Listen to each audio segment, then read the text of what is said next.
হৃদ ভাইয়ার চলে যাওয়ার দিকে কিছুক্ষণ চেয়ে রইলাম আমি। মানুষটা বড়ই অদ্ভুত প্রকৃতির।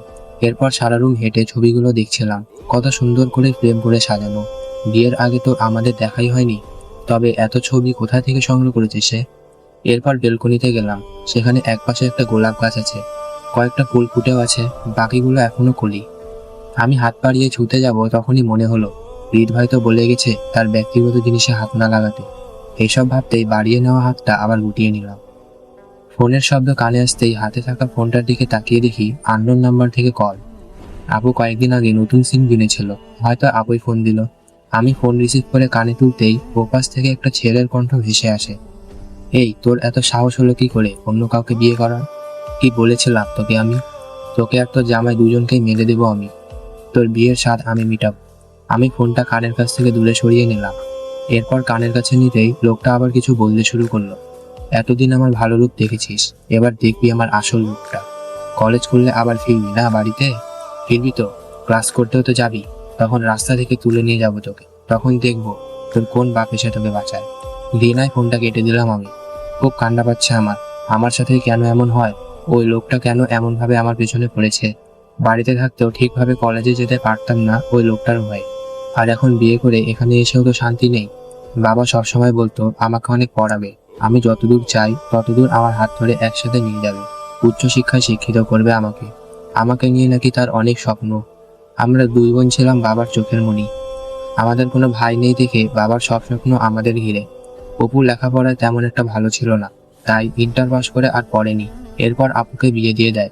কিন্তু পড়ালেখায় বরাবরই সিরিয়াস ছিলাম আমি, তাই বাবা সবসময় বলতো আমাকে দিয়েই তার স্বপ্ন পূরণ করবে। কিন্তু ভাগ্যের কি পরিহাস, কলেজে উঠতেই আমার উপর চোখ পড়ে যায় চেয়ারম্যান এর ছেলে আসিফের। এরপর নানাভাবে উত্ত্যক্ত শুরু করে আমাকে। কোনো মতো ফার্স্ট ইয়ার শেষ করে সেকেন্ড ইয়ারের কয়েকটা মাস পার হলো। এরপর সমস্যাটা আরো বেড়ে যায় আমায় প্রপোজ করার পর থেকে। যখন আমি তাকে রিজেক্ট করে দিয়েছিলাম, তখন তাকে খুব ভয় লাগতো আমার। আর তারা খুব নষ্ট বললেও ভুল হবে না, বাবার পাওয়ার খাটিয়ে বেঁচে যায় সব সময়। এরপর কলেজে যাওয়া খুব কষ্টকর হয়ে দাঁড়ায় আমার জন্য। রাস্তা থেকে তুলে নেওয়ার হুমকিও দিয়েছিল ওই ছেলেটা। বাবা বাধ্য হয়ে চেয়ারম্যানের কাছে নালিশ করে, কিন্তু চেয়ারম্যান লোক দেখাতে ছেলেকে দুইটা থাপ্পড় মারতো। এরপর আবার সে আগের মতোই ডিস্টার্ব করতো। আর গতকাল কলেজ থেকে ফিরেই শুনলাম আমার বিয়ে, তা হৃদ ভাইয়ের সাথে। হয়তো বাবা আমাকে নিয়ে ভয়ে ছিল, তাই হুটহাট এমন সিদ্ধান্ত নিল আমাকে না জানিয়েই। এখন ভয় হচ্ছে প্রচুর, বাড়িতে গেলে কি করবে সে? আমি কি এক্সামটা দিতে পারবো না ঠিকভাবে? এর মাঝে মামি এসে কাঁধে হাত রাখতে আমার সারা শরীর কেঁপে উঠলো। তখনও আমার শরীর একটু একটু কাঁপছে। মামি আমার দিকে ভ্রু কুঁচকে তাকিয়ে বলল, কিরে আরশি, মা আমার, কাঁপছিস কেন? আর তোকে এমন অস্বাভাবিক দেখাচ্ছে কেন? কিছু হয়েছে? ভয় পেয়েছিস? আমি নিজেকে স্বাভাবিক করার চেষ্টা করে মাথা ঝাঁকিয়ে না সূচক জবাব দিলাম। মামি আমার দিকে চেয়ে আবার বলল, কি হয়েছে আমায় বল। হৃদ কিছু বলেছে? কিছু বললে বল, এখনই ওর হিরোগিরি বের করবো। আমি কথা ঘোরাতে বললাম, না মামি, ও কিছু বলেনি, এমনি বাবা মায়ের কথা মনে পড়ছিল। আমার কথায় মামি একটু হাসলো, তারপর আমার গালে হাত রেখে বলল, তো এখন থেকে কি আমরা তোর বাবা মা না? কয়দিন পর তোর বাবা মায়ের কাছে চলেই যাবি। আমি একটু হেসে মামিকে জড়িয়ে ধরলাম। এরপর তার সাথে খাওয়ার জন্য চলে গেলাম। খাওয়া শেষে রুমে এসে বসে রইলাম।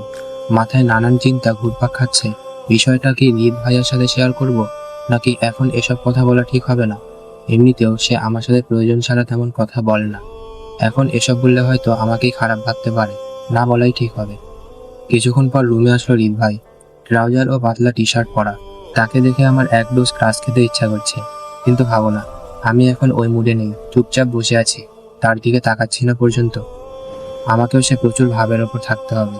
তবুও কপাল কুঁচকে তার দিকে চেয়ে বললাম, আজকে কি একসাথে ঘুমাবেন? হৃদের সোজা উত্তর, এত শখ নেই আমার। তাহলে আজকেও নিচে ঘুমাবেন?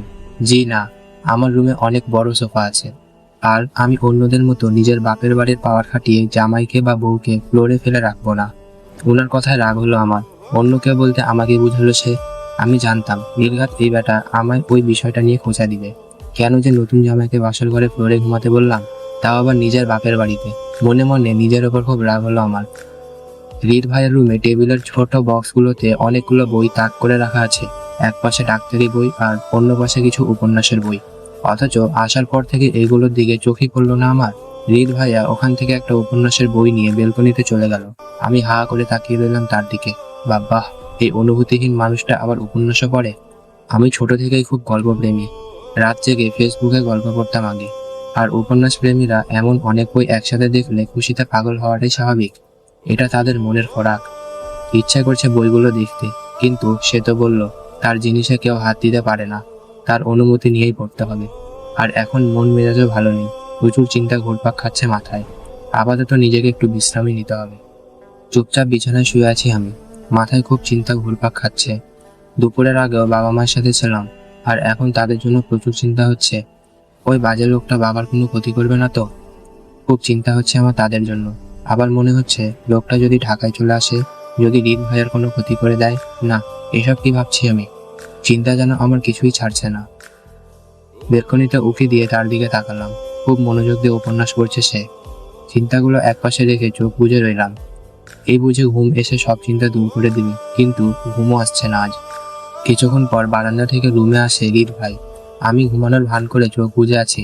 তিনি বইটা জায়গায় রেখে আমার পাশে এসে বসলেন। খুব মায়াময়ী দৃষ্টিতে আমার দিকে তাকিয়ে নিলেন কিছুক্ষণ। হঠাৎ ওনার এমন আচরণ মাথায় ঢুকছে না আমার। তিনি আমার গালে হাত রাখতে গিয়েও আবার হাতটা সরিয়ে নিল, হয়তো আমি জেগে যাব এটা ভেবে। তার এমন মায়াময়ী দৃষ্টি যেন আমার ভেতরে তোলপাড় সৃষ্টি করেছে। কেমন যেন অস্থির অস্থির লাগছে আমার। কেন লাগছে তা জানি না। সবে 18তে পা দিলাম। এই বয়সটায় অনুভূতিগুলো খুবই ভয়ঙ্কর। তিনি আর কিছুক্ষণ এভাবে তাকিয়ে থেকে একটু ঝুঁকে আমার কপালে আলতো করে চুমু এঁকে দিয়ে উঠে গেলেন। তাকে দেখে মনে হচ্ছে চুমু দিয়ে বড্ড অপরাধ করে ফেলেছে সে। সে চলে যাওয়ার পর চোখ খুলে দেখালাম আমি। ঠোঁটে অজান্তে একটা হাসি ফুটে উঠল। মনে হচ্ছে সব চিন্তা দূরে ফেলে আমার মন পাখিরা ডানা ঝাপটাতে শুরু করলো। এ কেমন অনুভূতি জন্ম হচ্ছে আমার মাঝে।